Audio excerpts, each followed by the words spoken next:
Welcome to the Expert Roundtable podcast, where we connect frontline clinicians with top thought leaders to facilitate discussion on key issues they face daily. Hello, I'm today's host, Dr. Lauren Wynand, and welcome to the Expert Roundtable podcast, where we connect frontline clinicians with leaders in their field to facilitate discussion on key issues they face daily. These experts provide their opinions, insights, and commentary on the leading topics and issues in medicine, focusing on specific disease states. Today's podcast will focus on endometrial cancer. Now, Dr. Penson, would you like to introduce yourself?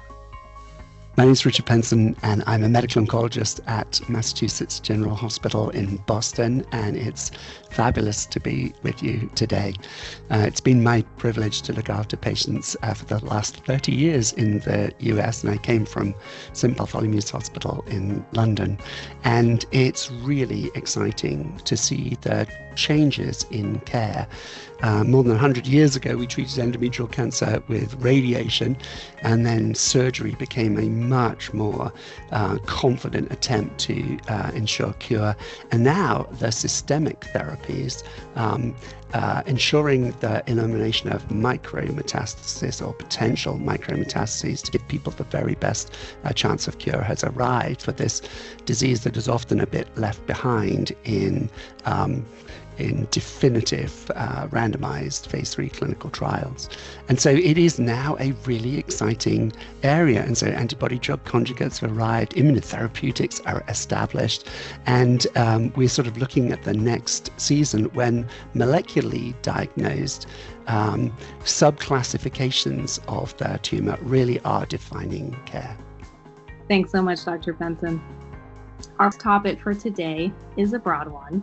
It is adjuvant therapy for endometrial cancer.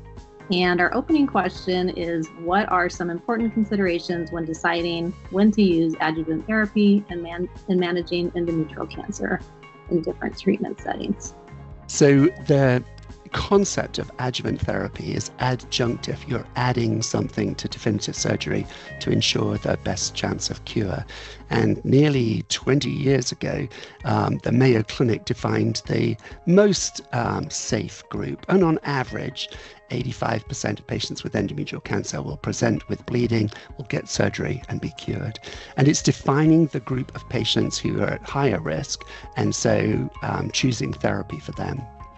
The really interesting thing is that the Mayo Clinic criteria, and then criteria for intermediate high risk, and the definition for high risk disease has been different in different institutions and in different areas of the world. And the European standard to not include lymphadenectomy in endometrial cancer has really made it harder to interpret the data and to really ensure a homogeneous group of patients where you really can be confident, based on reliable data, that there is an overall survival advantage, truly more people cured. The Mayo Clinic data showed that if you had a less than 2 centimeter, no risk features in the tumor, and a low risk histology, endometrioid tumors, you had a 97% chance of being cured. And so that's the low risk group. They don't need adjuvant treatment. The intermittent high risk criteria in the US were deeply invasive tumors that had a grade 2 or grade 3 and lymphovascular space invasion. They were on the way to metastasis of tumor cells to the lymph nodes. And that group was relatively controversial. You had to have an age-related cutoff. So if you were old and low numbers of risk factors, you might qualify for adjuvant therapy, but you needed all 3 of those high-risk factors if you were a younger patient. And that happened in an era when the international data from the Far East and Scandinavia suggested that deeply invasive high-grade tumors did benefit from chemotherapy. And now we're really concerned that that's not the case. And so it's really only high-risk histologies, serous, clear cell, sort of the more aggressive types. Probably the most common, apart from grade 3, is P53 mutated tumors, or serous tumors, if the pathologist is sure that it's that type. And these high-risk histologies that are just there in the in the uterus or have metastasized to the lymph nodes, stage 3 disease, really define our high-risk group. And that's the commonest group that are demonstrated to have benefit with chemotherapy. A few years ago, a really definitive clinical trial, GOG 258, demonstrated that there was a substantial advantage to chemotherapy when you think about chemoradiation therapy or systemic therapy. And in the arm of the trial that got the chemoradiation therapy, it was only 4 cycles of systemic chemotherapy with carboplatin and paclitaxel, as opposed to the arm of the trial that emphasized systemic therapy, 6 cycles, same regimen, carboplatin and paclitaxel. And in that, there was a substantial survival advantage. And so really focusing on ensuring cure with chemotherapy really became the mandate in the high-risk group. And radiation is there to ensure local control, to reduce the risk to the optimal control of disease so that there's no local recurrence at the top of the vagina. Now we are really seriously considering the integration of immunotherapy into the adjuvant therapy of high-risk endometrial cancer. And there was a really important study, B21, that was published in 2024 that looked at this group of patients. And what was clear was that there was a substantial advantage for the patients who had deficient mismatch repair tumors. The hazard ratio was 0.31, so a 69% better chance of being cured, which is fantastic. But for the patients who did not have deficient mismatch repair or did not have microsatellite instability, the hazard ratio was 1.2 in those patients. And so there wasn't a statistically significant worsening of outcome. The range of possible outcomes, the confidence intervals of the hazard ratio overlapped 1. So you couldn't say it was definitively bad for you, but it really raised the specter of giving the wrong therapy to a patient has potential harm.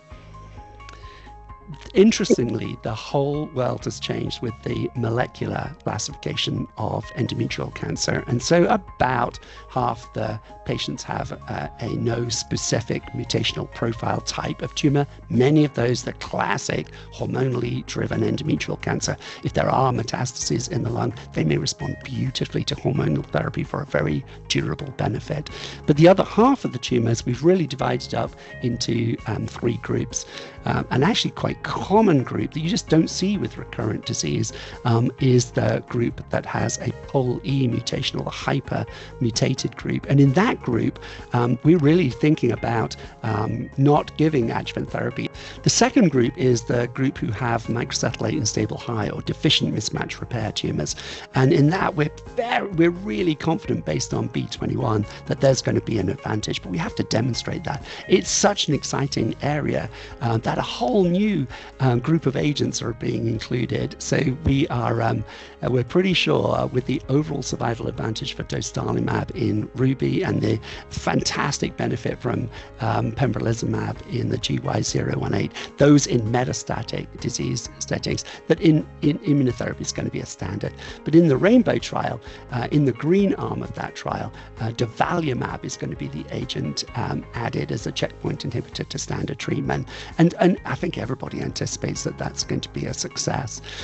In the group who have a P53 mutation, which is the third group, so the hypermutated POL-E, the deficient mismatch repair group, and then P53, that group's a bit more complicated. And so in the Rainbow trial that we're going to be looking at PARP inhibitors, but actually taking the field forward in the P53 mutated tumors, which look like they benefit from immunotherapy, is going to be a little bit more difficult, because I think a whole collection of things, PARP inhibitors, immunotherapeutics, antibody drug conjugates, I suspect that there will be more exciting agents that are going to overtake what we have at the moment, that are really going to be integrated into ensuring the best outcomes for the high-risk patients who have tumors that are on their way to being a serous tumor with a P53 mutation.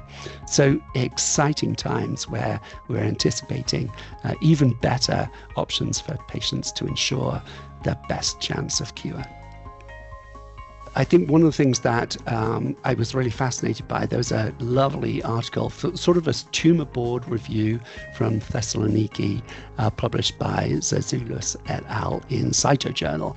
And they looked at 65 patients who'd been through tumor board, and really fascinatingly, 35% of them, they sort of made a wrong decision about adjuvant therapy based on ignorance of the molecular classification. So they had the molecular classification, they thought about it without, they thought about it with, and 35% of the time, it really materially mattered to the outcomes that they would choose. And rather remarkably, in a quarter of the time, they overtreated the patient. They recommended chemotherapy because of sort of nasty looking tumors or whatever.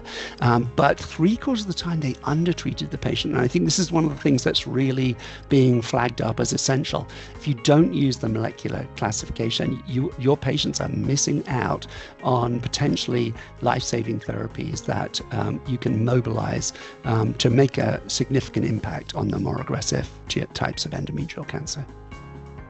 Wonderful. Thank you, Dr. Penson, for sharing your expert insights with us on these important topics for the treatment of endometrial cancer. And thanks to our audience for tuning in. We hope you found this podcast to be valuable for your practice, and we look forward to having you join us next time.